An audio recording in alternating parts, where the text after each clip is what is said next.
अहिले चाहिँ म यो जोमसुङमा आएको छु, मुस्ताङको जोमसुङमा। तपाईहरु देख्न सक्नुहुन्छ यो यहाँको गाउँ हो। यहाँको वातावरण चाहिँ अहिले एकदमै हावा लागिरहेको छ। देख्न सक्नुहुन्छ यहाँको यो घरहरू हो। रमणीय ठाउँ छ। तपाईहरु पनि आउनुहोस्, घुम्नुहोस्।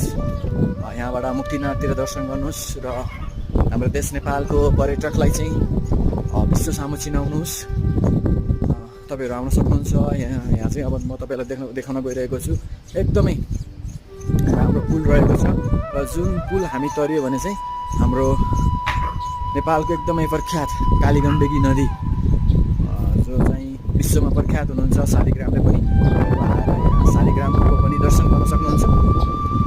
देख्न सक्नुहुन्छ निकै नै राम्रो छ यो जोमसुङ गाउँ।